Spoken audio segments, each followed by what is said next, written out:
Hello everybody, welcome back to episode 4 of last week's news. It's currently very cold in South Australia here, so that's why I got my hoodie and beanie on. But yeah, pretty interesting episode that we've got in store today. Some very cool news stories that I'll be covering. Starting off here, we've got a recent announcement by a GeoGuessr about the World Cup. Let's just play this video real quick. In a vast world, a unique challenge begins. Competitors come together, exploring unknown lands, remote places, forgotten back alleys. They seek hidden secrets, driven by a love of learning. Embracing the joy of discovery, they create a shared future. In this great contest, new stories unfold and heroes are born. Together, they master the art of finding anything, anywhere. Welcome to the GeoGuessr World Cup. Nice, we'll take that.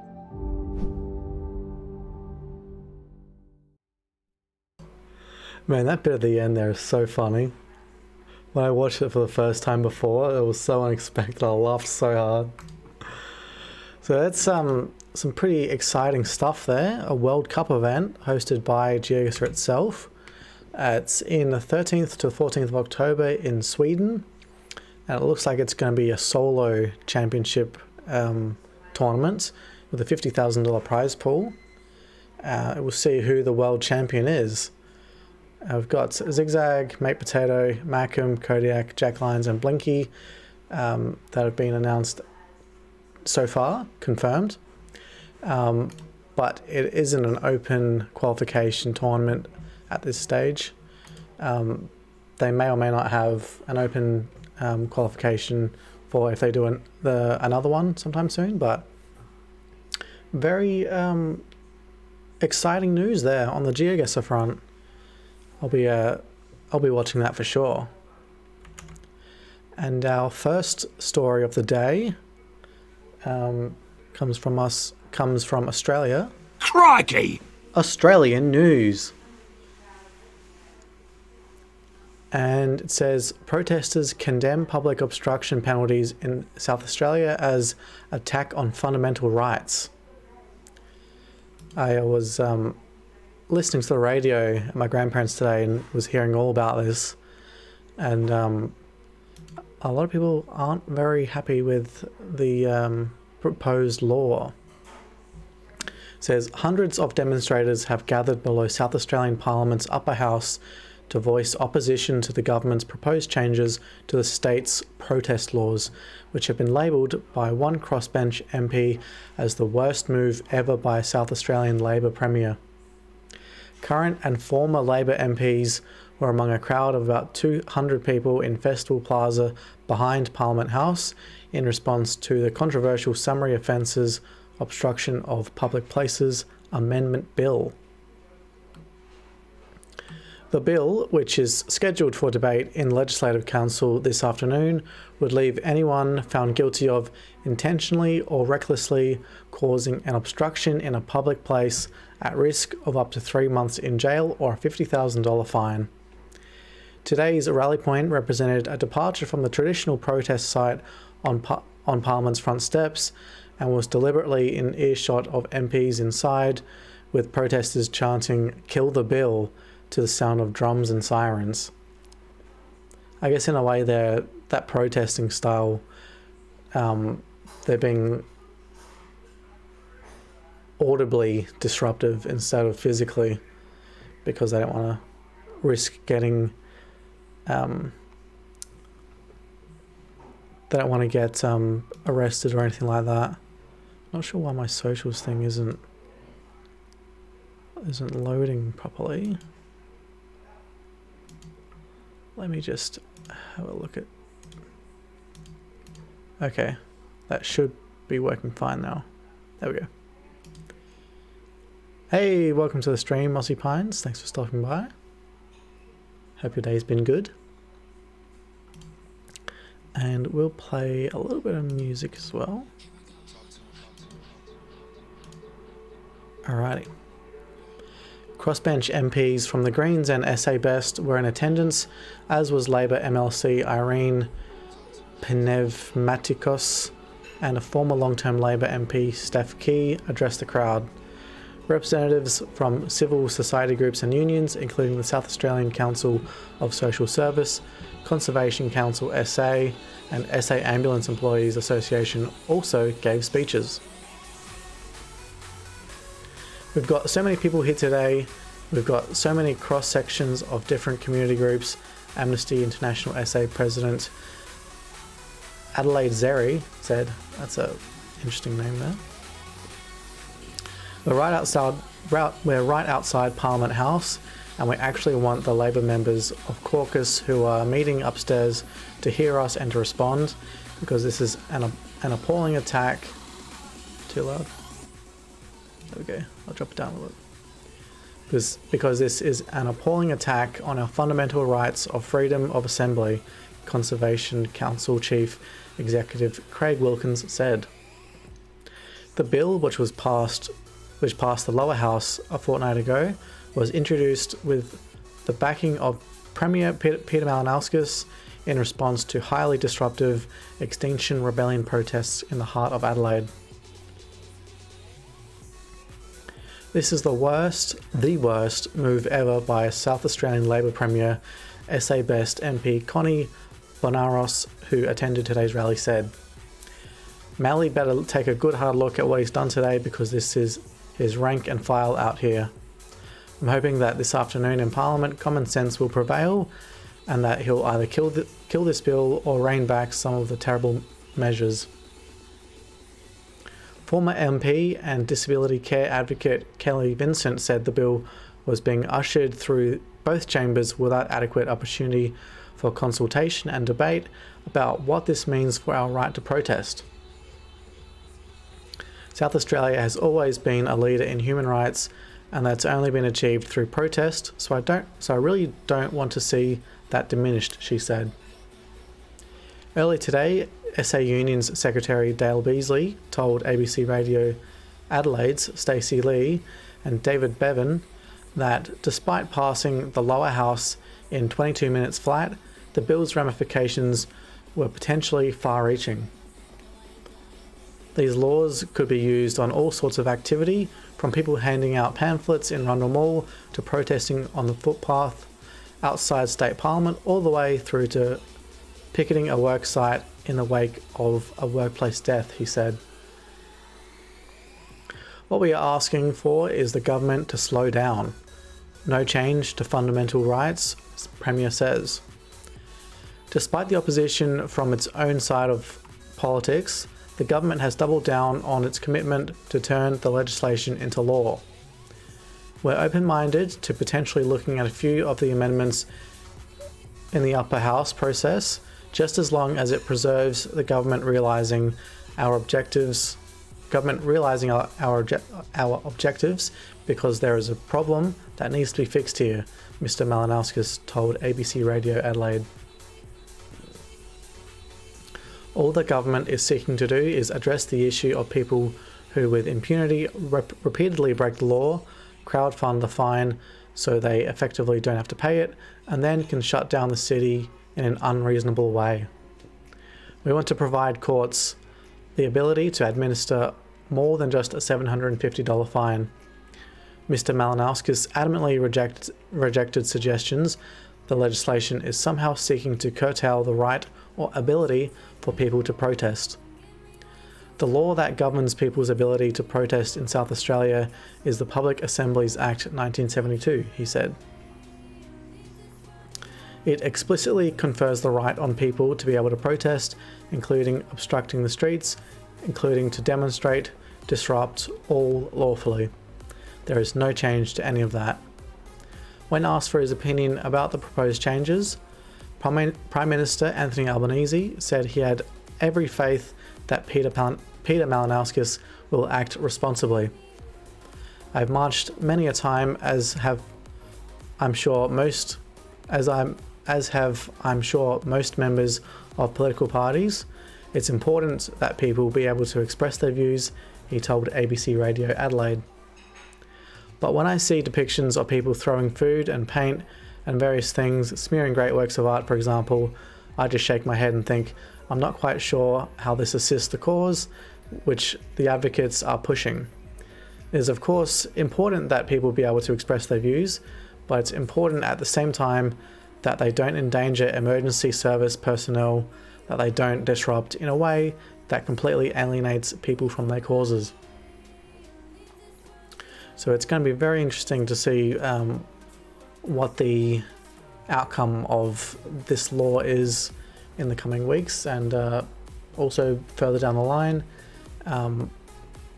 if there's anything if there's any rights taken away to protest or that sort of thing. But I think at this stage we kind of have to take it on face value, and hope that there is more consideration given to the bill, and different groups are consulted with and that sort of thing, just so it's not far-reaching and too vague.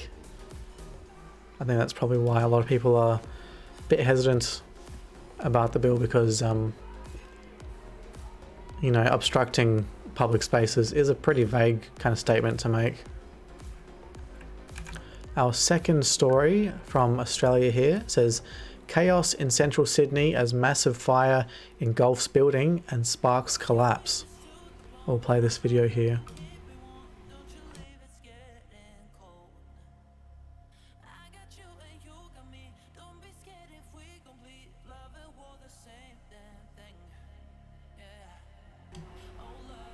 I've heard that there's been 4 teenagers that have come forwards and given themselves up to police, but that's a massive fire, massive exclusion zone as well you'd need to have to keep this under control.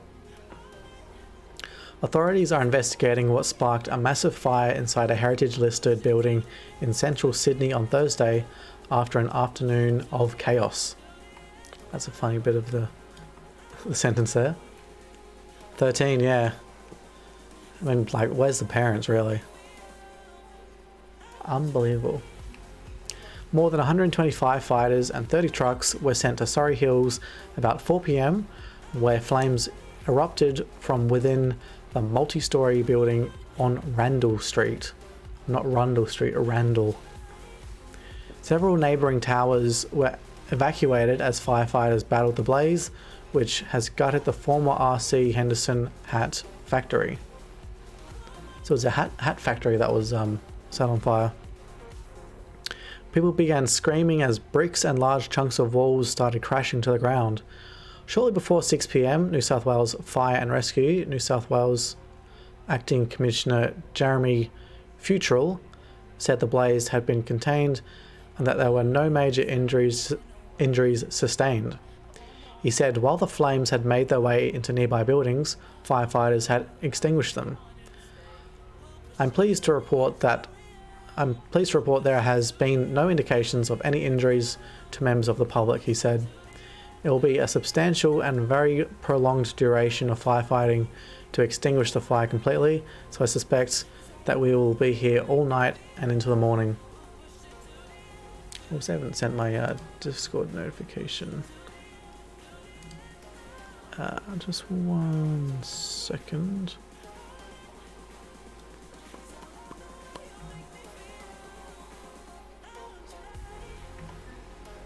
Let's just chuck that one there. No charge has been laid yet. Yeah, I mean, it's also a bit because they're teenagers, if they will be sent to a juvie sort of thing, or if there'll be actually criminal charges brought up against them, which I think they absolutely should be. And they shouldn't just get like community service or a slap on the wrist. Earlier, Fire and Rescue New South Wales Superintendent Adam Dewberry said the fire began on level 3 of the building. We got the fire on the 3rd level of what we believe is a 7-level block.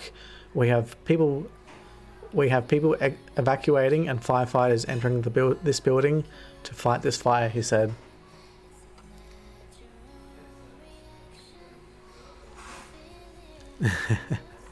Yeah, iPad babies. Gonna need some strict parenting, I reckon. There were major road closures in the area around Randall Street as firefighters attempted to douse the flames. Transport authorities said buses were diverted in the Surrey Hills area due to the fire. The light rail has also been halted. The building, which is 7 stories high, was set to be turned into a hotel, according to a development application lodged with the City of Sydney by developer Hanave Pty Ltd. A member of the Henderson family, which built the factory in 1912, rang ABC Radio to share its history. James Henderson's Aunt Elizabeth, the daughter of the company founder Rolla Crosley Henderson, used to work there as a saleswoman. She's totally beside herself. She's in her mid-90s. Wow. Yeah, that would be pretty traumatic, for sure. Seeing something that you used to work in and spend a lot of your time there just burned to the ground. Bystander Kiara told the ABC she was at the nearby TAFE when she saw the fire. The flames were about the size of this hospital here. 10 minutes later, the wall just collapsed. It got pretty wild, she said. I was very nervous. I was pretty scared when I seen the wall fall. When you saw it, I was going to get out of there. The smoke was very dark and it was really full on. Corin Ellis was on his way to catch a tram when he saw the tower blaze. All you could feel when standing here was heat on your face from the flames, Mr. Ellis said. And when they started to move us back, a car just in front of the building caught fire. The tyres were exploding about 30 seconds after that. The front of the building collapsed and flames just spewed from the top of the building. That would be pretty traumatic to see in person, especially with this photo right here. Like, imagine that coming down in front of you. I couldn't imagine this sort of thing happening in Adelaide at all. Another story from the eastern states. Why magnitude 3.8 earthquake felt unusually strong. The magnitude 3.8 earthquake that shook Melbourne on Sunday night was the largest tremor to occur within the city in more than 120 years, a seismologist says. Geoscience Australia reported the quake hit at 11:41 p.m. near Sunbury on Melbourne's northwest fringe at an estimated depth of 2 kilometres. More than 22,000 people contacted the agency to report the tremor, which lasted for 5 to 10 seconds and was also experienced as far afield as Hobart in Tasmania. That's huge. While Sunday's seismic activity was smaller than the magnitude 5.9 tremor that shook Victoria in 2021, it occurred within metropolitan Melbourne. This earthquake is about 100 times smaller than the one 2 years ago in September 2021, but it was a lot closer to Melbourne, so it felt in a similar intensity but for a shorter duration, Seismology Research Centre Chief Scientist Adam Pascal said. Geoscience Australia initially reported Sunday night's quake happened about 3 kilometres deep, but revised that Monday afternoon to a depth of 2 kilometres. We can see the epicentre here, just slightly north of Melbourne there. The 2021 quake was reported between Mansfield and Rawson, about 130 kilometres northeast of the CBD, at a depth of 10 kilometres and lasted 30 to 40 seconds. That's a long time for an earthquake. Melbournians inspected their homes and businesses on Monday morning, with any damage expected to be limited to cracks and superficial damage, Pascal said. You wouldn't expect any sort of structural damage, but certainly cosmetic damage is possible from this, particularly in the central area, he said. Melbourne's building code requires new commercial buildings and residential towers to be able to withstand an earthquake of between 6.5 and 7 magnitude, but there are no rules for homes nor buildings built before 1989, which is probably a lot of the houses.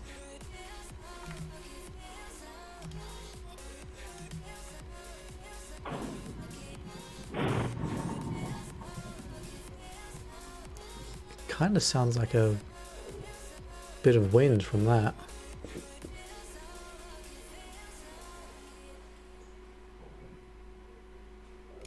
Interesting. We've had earthquakes in that region before, but not for a long time though.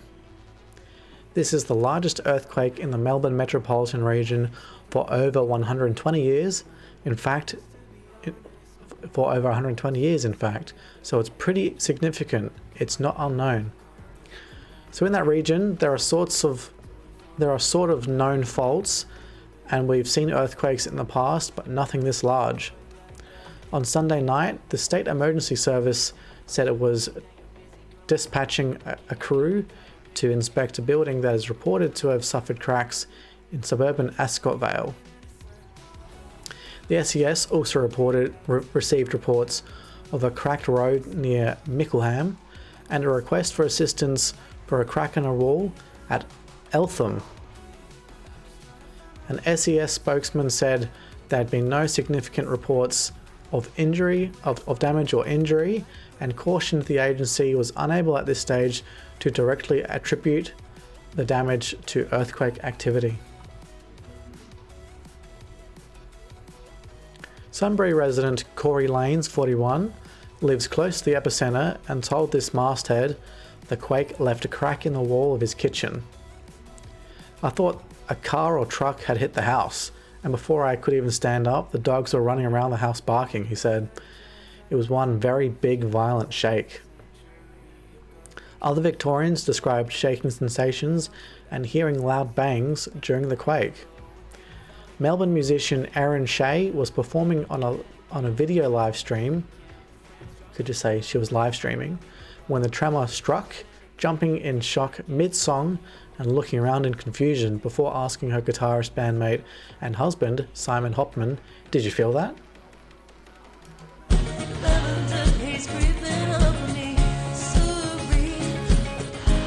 Ooh.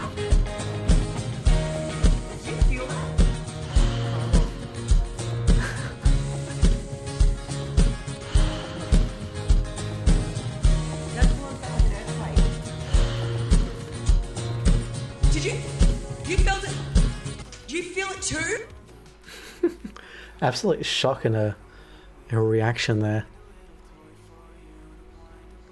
Shea felt vigorous shaking, but Hopman, who was standing next to her in the Taylor's Lakes home, northwest of Melbourne, did not feel it. In the middle of the song, I felt the tremor shake through the stool I was sitting on, she said. He, Hopman, must have moved in sync with the music. Shea said they were live streaming late into the night so viewers in the United States, United Kingdom and Europe could tune in. But it was a fan in Melbourne living in an apartment who confirmed they had also felt the shaking and that it was an earthquake. We stopped and had a chat about it for a while, then we kept on going. Shea was standing in her kitchen when the 2021 quake hit and said this one felt similar. I felt a low rumble in my chest. We didn't really have too many earthquakes here in Adelaide, but to be able to feel it like a rumble in your chest, that would be a very strange sensation.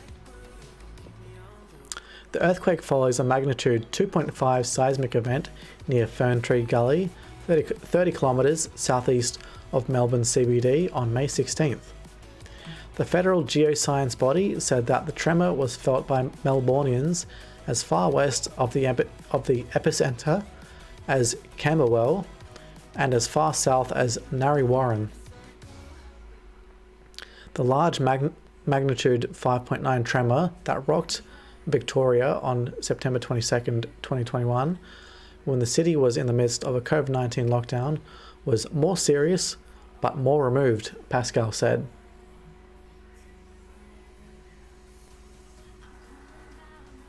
There was one last year. I can't say that I remember that happening. Or maybe I don't know. I could have been doing something, like I was moving around or something and just didn't feel it maybe. 6 aftershocks occurred throughout the day after the initial quake of magnitudes 3.5, 4.1, 2.5, 3.1, 2.4 and 2.9. There were no reported injuries after the 2021 quake, but Betty's Burgers and Concrete Co. restaurant in Chapel Street, Windsor, was significantly damaged after parts of its facade crumbled and collapsed onto the footpath. At the start of the year or later the year before. Oh, okay. Yeah, that's probably why I can't remember it, because it was quite a while ago.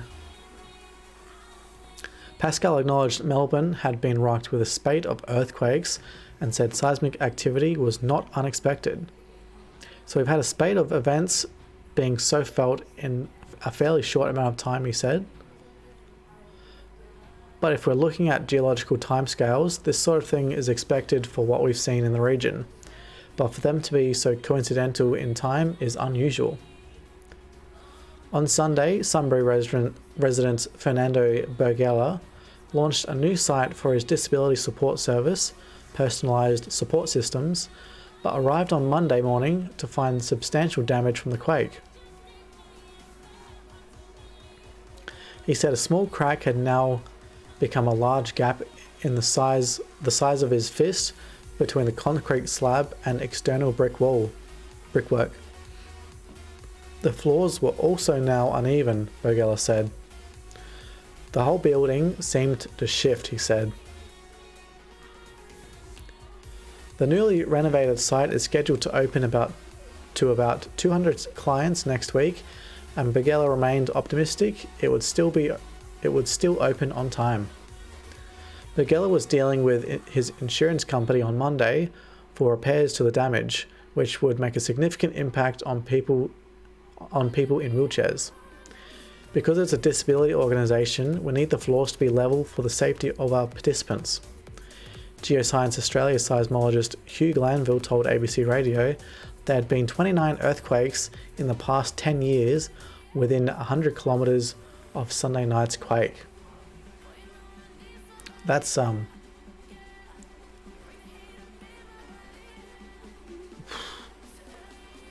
couldn't imagine like having so many earthquakes in such a small, I guess a decade. It'd be like 3 or so a year, but still that's quite a lot. He said earthquakes tended to cause damage to walls when they reached about magnitude 4.5 or 5. Glanville said in Australia, earthquakes were usually about 10 kilometres deep. When it's 3 kilometres deep, that's much shallower.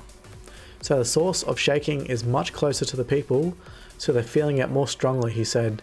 It's relatively common for the region. Hopefully there's not too many bigger earthquakes coming at all. And our final story specific to Australian developments, we have David Koch quits as co-host of Seven's Sunrise. Now, before we move on, just a bit of news from me. I've decided to hang up the boots as co-host of Sunrise after nearly 21 years, over 5,300 shows, and Nat, stop it. And almost 16,000 hours of live TV. It's time to work some business hours, I reckon, and have a bit of flexibility to focus more on Lib, our very big family, as you know, our family business, and frankly, my footy club as well. So after 20 consecutive premierships in the breakfast TV ratings game, I'm frankly, find it harder to get off the ground to take those specky marks, and I reckon it's time to bring through the next generation. Let me tell you, I don't want to be a list clogger. I started here before Facebook, before Instagram, before Twitter and iPhones. Yes, that's how old I am. And I have loved every single minute of it. And I'm incredibly proud of what we've achieved here over the last 21 years. Legend. Okay. Sunrise host David Koch is walking away from Seven's breakfast TV show after 21 years. An emotional Koch, Australia's longest serving breakfast television host, made the announcement live on air on Monday. What was that?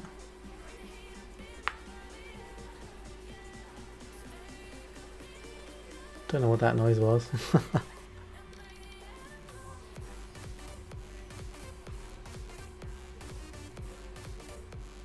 That's just still quotes. He's going to host his last Sunrise at the end of next week. In a statement later, he said he loved his time on the show. I've been privileged to experience so many adventures, to meet so many incredible people, and to cover is it meant to be so many moments of history in the making? It really is the world's best job, he said. His last episode on Sunrise will be on June 9th. He said he would miss working with the amazing Sunrise team, especially co-host Natalie Barr, Barretts and Dave Walters. I reckon I've spent more time with them than my family, and it has been an utter joy. I'll miss the Sunrise viewers who have energized me every single day, he said. Koch said he also appreciated the support of the Seven Network throughout his 2 decades on breakfast TV. Barr paid tribute to her co-host on Monday. Sunrise wouldn't be Sunrise without David Koch. For almost 21 years, I've sat at the desk with him and watched as he changed the way breakfast television was done in Australia, she said. When they hired him, he said he'd do the job on one condition, that he wouldn't be a newsreader. And boy, did we get the opposite of that. He's cut through the PR and the spin, and by being himself, got to the heart of every story he's covered. It's been one of the highlights of my life to sit with him and watch. Seven West Media chairman Kerry Stokes said Koch played a central part in turning the network's fortunes around to where we continue to dominate the ratings from dawn with Sunrise. I will personally miss David, as he is a thorough professional and a wonderful human being, particularly in the manner he has mentored so many Seven people, Mr. Stokes said. I wish David and his wife Libby the best after what has been a rigorous work schedule, which has also included many pro bono roles in the sports and charity arenas. Seven West Media Managing Director and Chief Executive James Warburton said Koch was the ultimate team player. I'm going to miss seeing him on screen every morning. I wish him, Libby and the family all the very best for the future, and thank you from everyone at Seven, he said. Koch said last morning on Sunrise will be on June 9th. His replacement will be announced shortly. Bit of a poorly written article, but yeah, be interesting to see who the next host taking his spot will be. And some serious news here as well.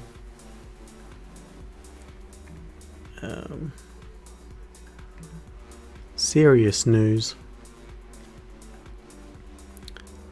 Great sadness. Family's grief as great-grandmother tasered by police officer dies. The family of 95-year-old woman tasered by a New South Wales police officer have expressed their great sadness after her death.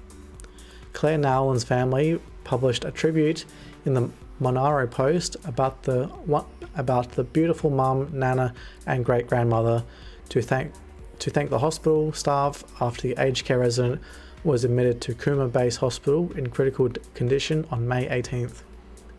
With great sadness, the Nowlan family share that our beloved Claire has passed away while surrounded by the love and support of her family, the statement said. We wish to thank the staff at Cooma Hospital for their care and support for Claire and our family. Less than an hour before her death, Senior Constable Christian White was charged with recklessly causing grievous bodily harm, assault occasioning actual bodily harm, and common assault. The 33-year-old has been suspended from duty with pay and is due to appear in Cooma Local Court on July 5th. Police have not said if charges will be upgraded following Nowlan's death. Speaking before Nowlan died, New South Wales Police Commissioner Karen Webb said it was possible. The Nowlan family have been informed of this development and our thoughts and prayers are with Miss Nowlan this evening, Webb said. Police last week said the elderly resident who was using a walking frame was holding a serrated steak knife and moving at a slow pace when she was tasered.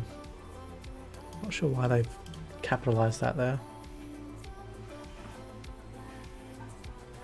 A critical incident investigation was launched by the State Crime Command's Homicide Squad.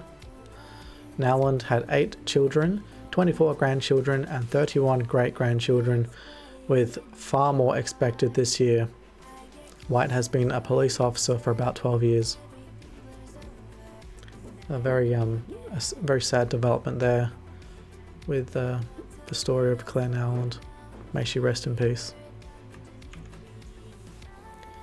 And another one coming from the United States. Yellowstone National Park says encounter between park visitor and bison calf forced authorities to euthanize animal. Officials at Yellowstone National Park say they were forced to put down a newborn bison calf after another unfortunate encounter between a park visitor and wildlife, according to a release from the National Park Service. On Saturday evening, an unidentified man disturbed a bison calf after it was separated from its mother and herd when crossing the Lamar River in the park, the news release said. As the calf struggled, the man pushed the calf up from the river and onto the roadway, NPS said in the news release. Park regulations state that people need to stay at least 25 yards away from the bison, elk, and most other wildlife, and 100 yards away from bears and wolves. Approaching wild animals can affect their well-being and their survival, NPS said. The calf was later seen by visitors walking up to and following both cars and people, creating a hazard for those nearby, NPS said. Interference by people can cause wildlife to reject their offspring, NPS said. I think they're repeating that phrase too many times. After park rangers failed in their attempts to reunite the calf with its herd, they decided to euthanize the calf as it was abandoned by its herd and was causing a hazardous situation to approaching cars and people along the roadway, the news release said. Yellowstone National Park released an image of the unidentified man lifting the bison calf from the river in the press release. If found guilty of any wrongdoing, the man could be charged with a Class B misdemeanor and could face up to 6 months in jail and a $5,000 fine, Yellowstone National Park told CNN. The charge would include disturbing wildlife, disorderly conduct, and approaching wildlife, the park added. NPS is asking for anyone who was in the area on May 20th and has any information to contact the Yellowstone National Park tip line. Which I doubt that anyone in my Twitch chat would have been there. Visitors at Yellowstone have previously interacted with bison and been injured severely, including at least 3 in May and June of 2022. In one instance, a 71-year-old woman was gored by a bison 1 day after another visitor was injured by a different bison. I mean, isn't it kind of common sense to stay away from these kinds of animals anyway? I don't know. Americans are a bit of a different breed. Important news. And to some important news, we have developments in the Madeleine McCann case. It says, Madeleine McCann, latest news. Kate and Jerry forced to wait weeks for reservoir search results. In major new development in Madeleine McCann investigation, police scoured remote reservoir in Portugal last week.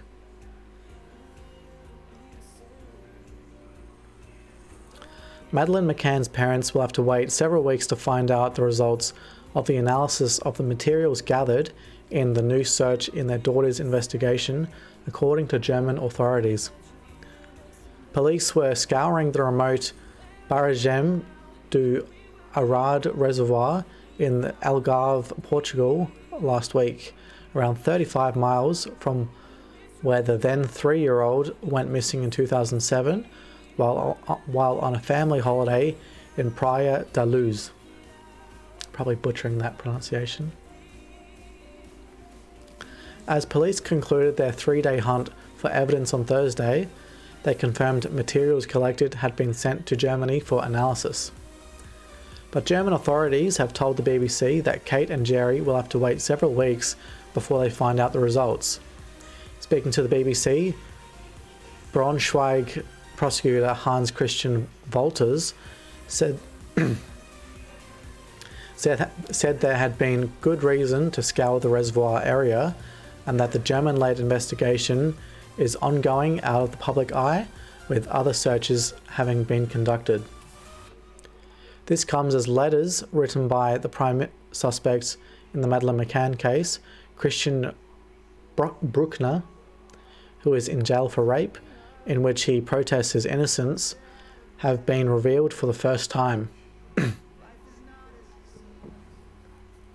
So that'll be very interesting to see if the evidence that they've collected is the remains of Madeleine McCann.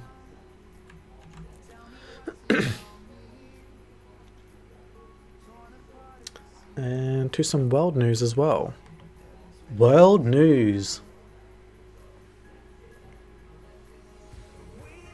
Fake AI generated image of explosion near Pentagon spreads on social media.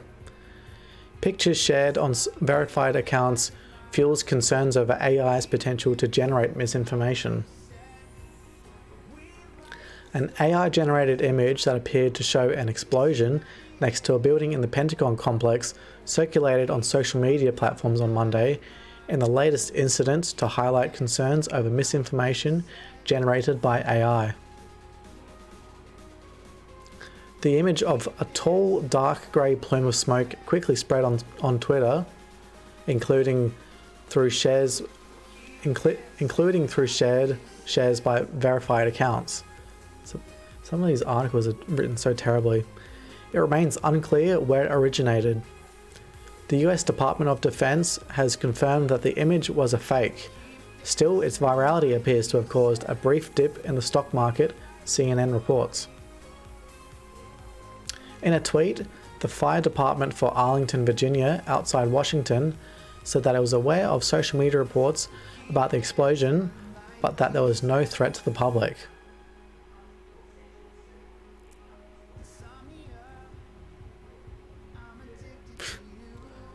Yeah, there's a bit of a war over control of information at the moment. I think there should be tools set up to where you can like upload an image and you'll be able to see if it's been AI generated and where it first originated on the internet. That would be a pretty good idea. OSINT Defender, a Twitter page that shares news about international military conflicts and has over 336,000 followers, was one of the verified pages that shared the photo. The page's owner apologized for spreading misinformation and that the incident was an example of how easily these sorts of images can be used to manipulate the information space and how dangerous this could be in the future. The image is one of several AI-generated ones that have gone viral in recent weeks. Recent examples include one of the Pope wearing a fashion-forward white long puffer coat and a black and white photorealistic image that won a prize from the Sony World Photography Awards. The German artist who created the prize-winning image said he applied to the awards as a cheeky monkey to find out if competitions will be prepared for AI images to enter. He ultimately rejected the award. The incident also once again spotlighted verification challenges on Twitter since the platform overhauled its subscription service, Twitter Blue. Up until last month, the platform gave out blue check badges to users whose identity the platform had verified. Under the new Twitter Blue program rolled out last month, however, individuals can pay $8 a month for a blue checkmark, kind of making being verified on Twitter meaningless, really. Concerns about accounts impersonating public figures, government officials, and news sites have grown since the change. Yeah, I reckon there's definitely going to be a big problem with artificial intelligence and misinformation in the future. Even over the past few years, there's been a war for capturing people's hearts and minds on the internet.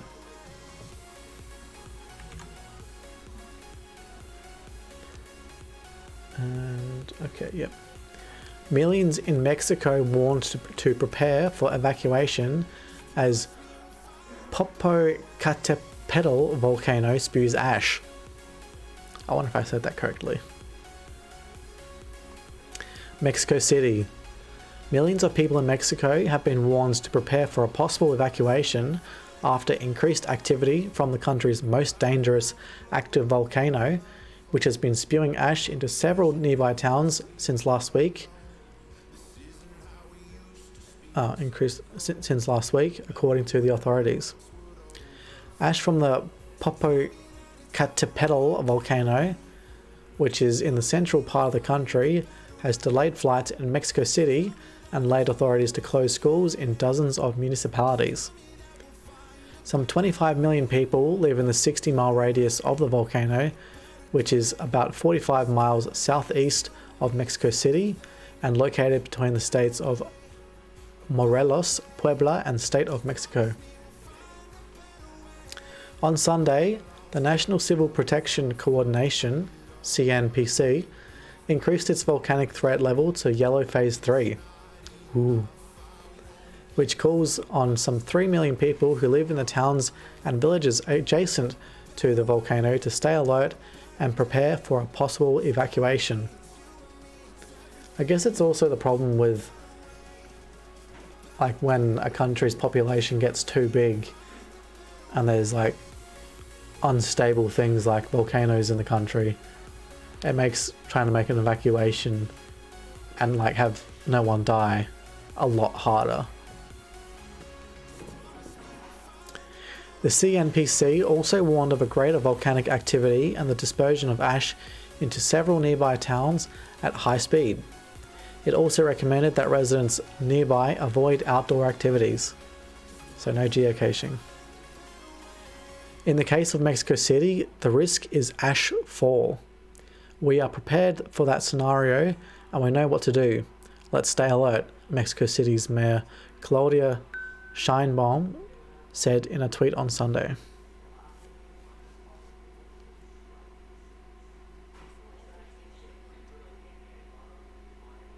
Okay.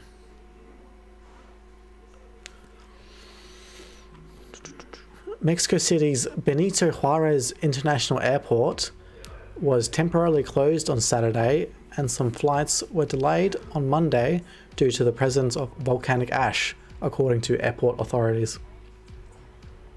Air travelers may continue to experience additional flight delays, cancellations, or temporary airport closures with little or no warning, the US Embassy in Mexico said, with the airport also issuing a similar alert. State authorities have also suspended in-person classes in schools across 40 municipalities in Puebla, 5 municipalities in the state of Mexico, and 7 in Tlaxcala, and said the classes will be held remotely. The US Embassy in Mexico issued a warning on Saturday saying the Popocatépetl volcano has exhibited increased activity since May 15th, registering hundreds of tremors and smoke and ash exhalations.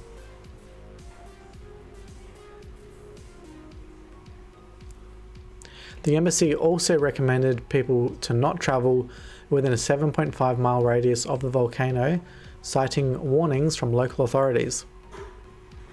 The volcano had been dormant for decades until it erupted in 1994. Since then, its rumblings have become part of daily life for residents. Surely that's gonna, cause a lot of stress and anxiety problems with a volcano that close to like villages and that sort of thing. And an interesting story here. Illinois becomes the first state to ban book bans. The Illinois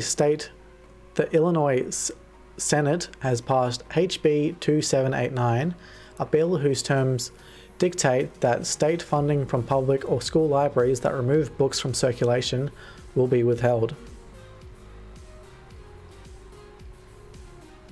As per the bill, the $62 million funding that goes to the state's libraries will only be eligible for said funding if they adopt the American Library Association's Library Bill of Rights or develop a written statement prohibiting the practice of banning books or other materials within the library or library system.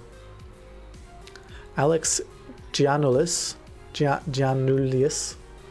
Illinois' newly selected Secretary of State, first drafted the bill in response to the 67 book bans that were attempted in Illinois, as well as ban attempts in other states. As to the cause of the increase in book bans, Giannoulias shared that all these efforts to curb reading materials have absolutely nothing to do with books. They are about restricting the freedom of ideas that certain individuals disagree with and that certain individuals think others should have access to. So far, the bill is the only one of its kind in existence since being passed in the Illinois Senate. It is now being sent to Governor J.B. Pritzker to be signed. It's expected to go into effect as the Democratic governor has already voiced his support for the measure. So that's an interesting development there.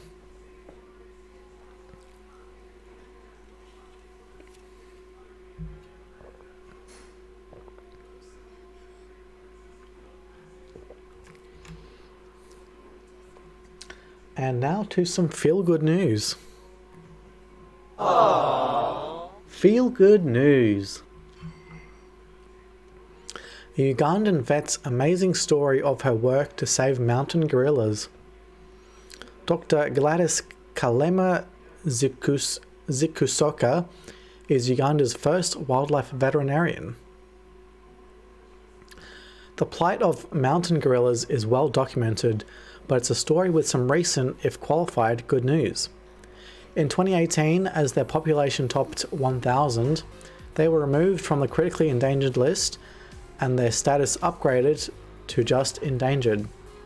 So that's a good development there. Well, still not good for them, but their population is increasing. That positive step was due in no small part to Ugandan veterinarian Dr. Gladys Kalema Zikusoka. Dr. Kalema Zikusoka overcame many obstacles to become her country's first wildlife veterinarian, and she has proved to those who doubted that a black woman could become a leading figure in conservation. Weird thing to bring up her race and sex. Her working home is Boindi Impenetrable National Park, home to roughly half of the world's mountain gorillas. But early on, she realized that to help the animals and help them free and keep them free from disease and poaching, she needed to also help their human neighbors, launching successful initiatives to improve the health and well-being of the people living around the park.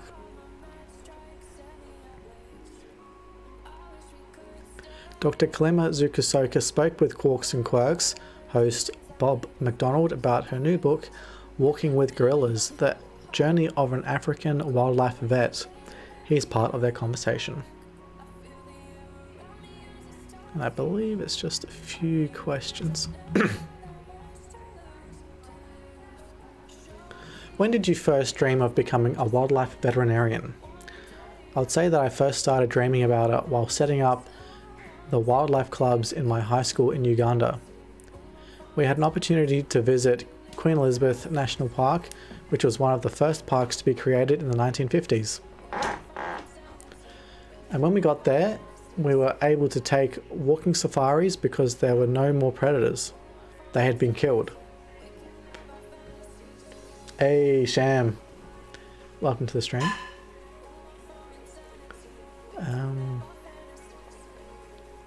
They had been killed, and so I felt disappointed that there weren't as much wildlife as I expected to see. As I felt that maybe by becoming a vet who works with wildlife, we can bring the wildlife back to its former glory. Uganda used to be called the Pearl of Africa by Sir Winston Churchill a few decades before that, and the wildlife was depleted during the Idi Amin era. It's unfortunately Uganda was no longer teeming with wildlife. Conservation was not a huge concern in Uganda when you were young. Tell me about that.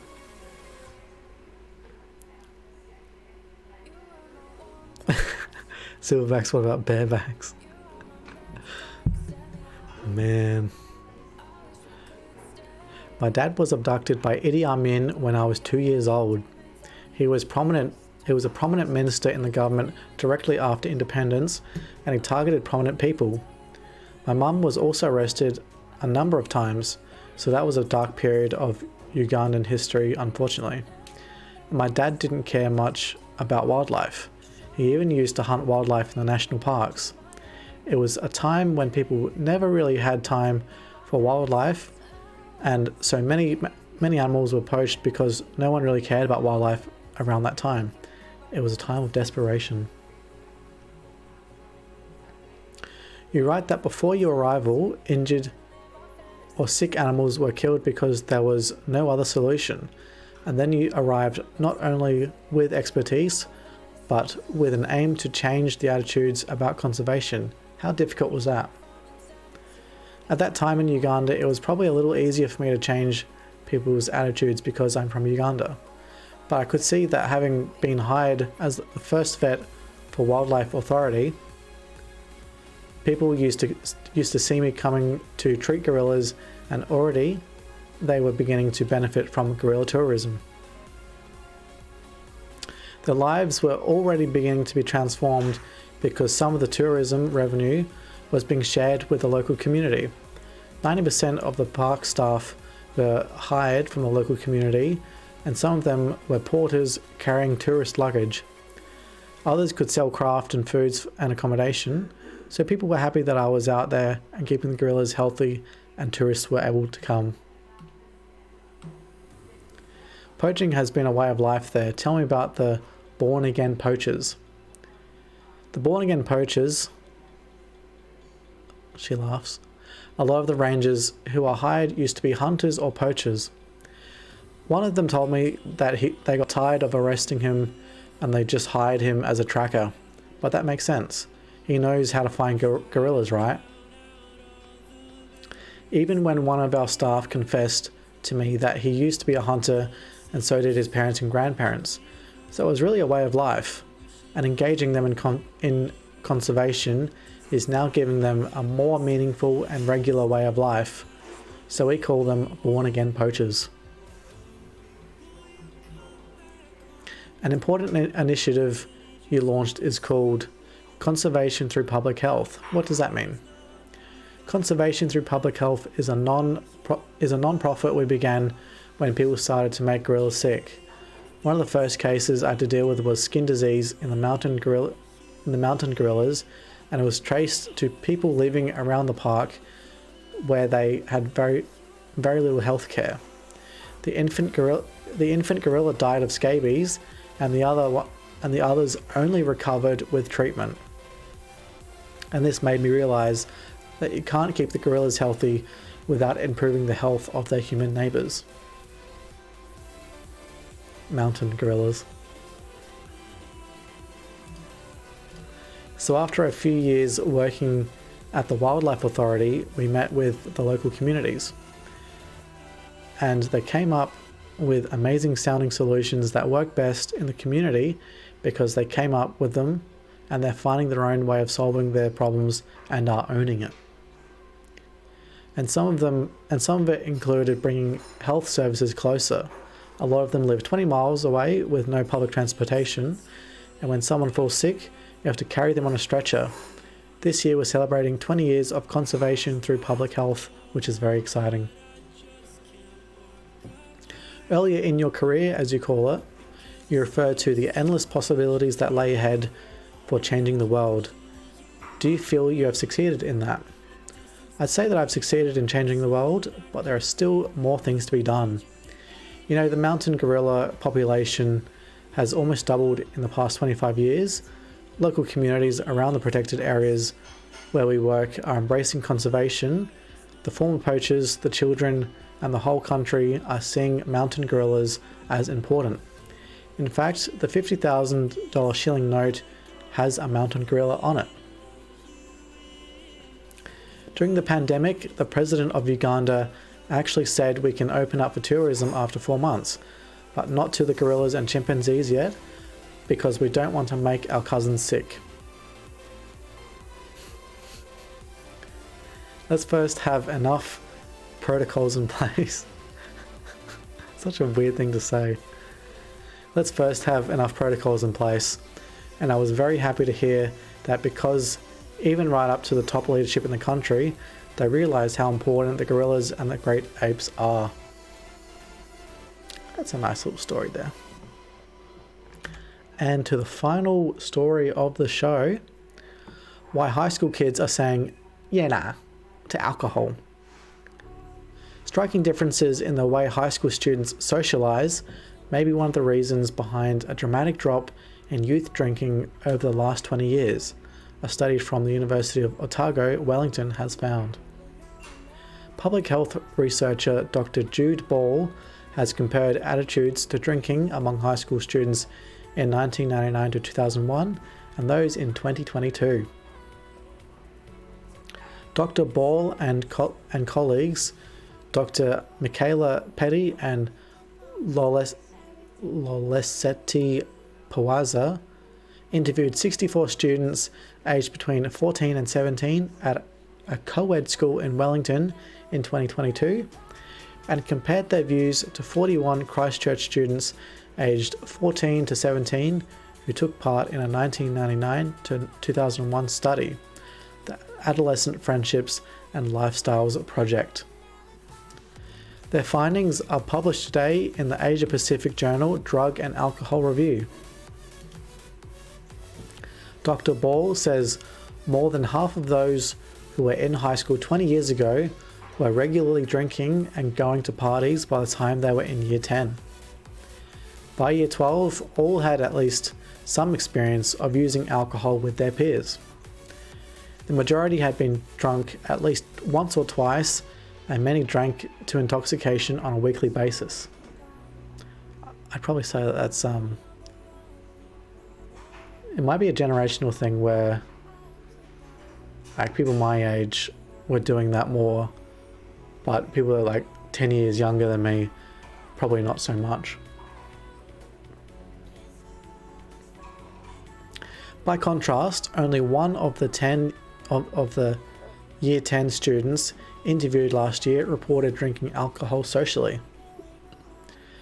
Most had never had more than a few sips of alcohol. Even among the students in years 11 and 12, about 3/4 were abstinent or drank moderately or rare occasions, often with family rather than with friends. Sounds like a bunch of loners to me. She says the reasons behind the change in attitudes are complex, but it seems social media and spending time online is replacing the drinking and partying of teens 20 years ago. Parties used to enable young people to expand their social circle, meet potential romantic partners, or take an existing friendship to a romantic or sexual level. Now adolescents can expand their social circle, meet potential romantic partners, and try on a more flirtatious and confident persona, all without leaving the house. Just go on Tinder. Dr. Ball says not drinking is now far more socially acceptable among teens than it used to be. 20 years ago, Year 10 students described a social hierarchy with early adopters of alcohol at the top and non-drinking nerds at the bottom. Should be the other way around, really. By year 12, drinking was seen as an almost compulsory aspect of teen socializing, particularly for males. In contrast, non-drinking was the norm for many contemporary adolescents, although alcohol was part of a social life for some friend groups. Many teens described active social lives that did not involve the use of alcohol or other substances. Dr. Ball says a greater acceptance of diversity and more respect for individuals making their own personal choices had removed peer pressure to drink alcohol among contemporary teens. One year 11 student commented, "It feels like there aren't such strict unwritten rules for being a teenager. Maybe it's because the internet has made liking different things much more prevalent. I think people are just more understanding of the fact that everyone's different." Some contemporary adolescents regarded drinking or a party lifestyle as a risk to their personal ambitions and an unproductive use of time and money. Just like clubbing is, really. One student commented, "I've got better things to do than party.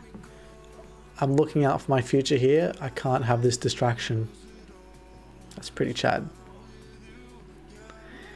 Dr. Ball says there was also a much stronger awareness of alcohol-related risks among the new generation. Many mentioned the long-term health risks associated with alcohol, including cancer, liver damage, and the impact of substance use on brain development. They were also more likely to worry about the risk of becoming addicted. Today's youth are more likely to regard drinking as a high-risk activity with few benefits, while in the past, not drinking alcohol was socially risky.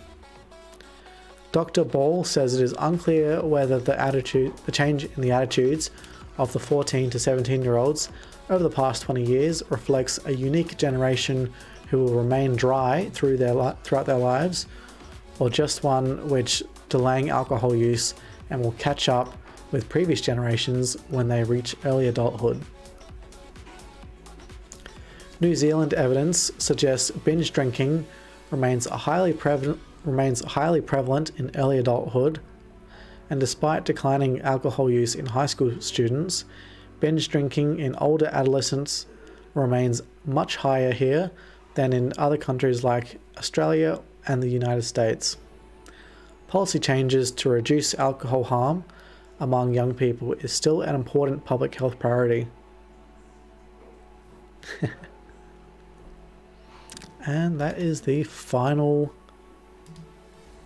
story of the week.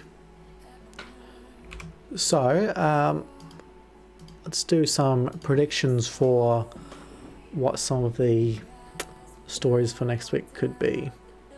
I think there could be a development in the which one was it?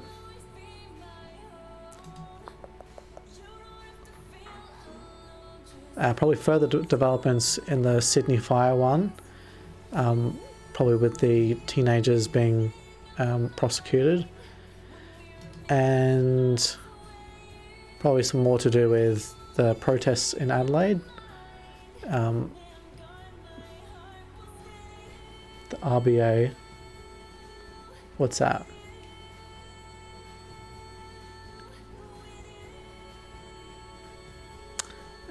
Yeah, so I think the protesting one probably have an update in the next few days, perhaps, if it gets put into law or that sort of thing.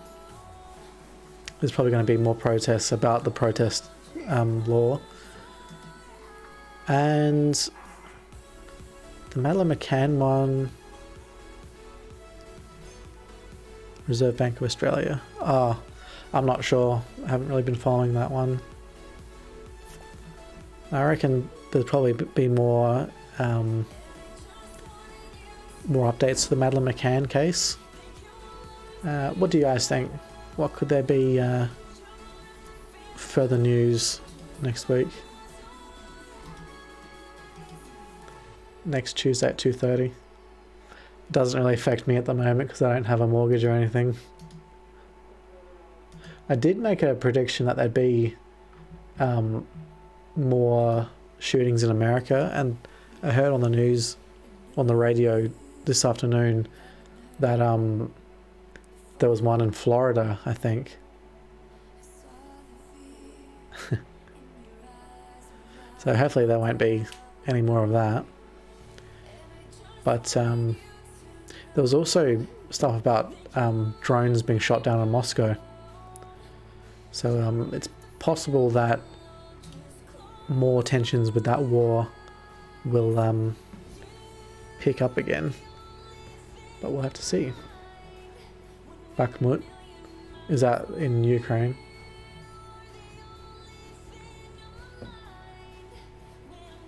Well, I mean, it is a part of their law, so I think they just got to teach proper like gun safety. Yeah. I don't know. It's all a bit of a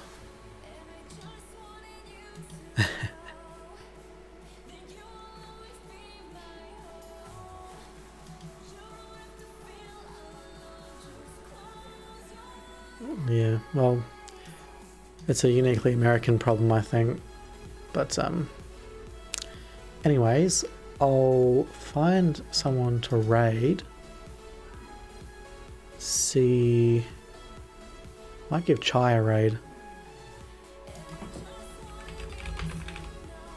So join me in watching some of Chai's stream. Hope you guys enjoyed the program tonight, and we'll see what the news will be next week. If there's more stuff about the war in Ukraine, any more shootings in America, hopefully not.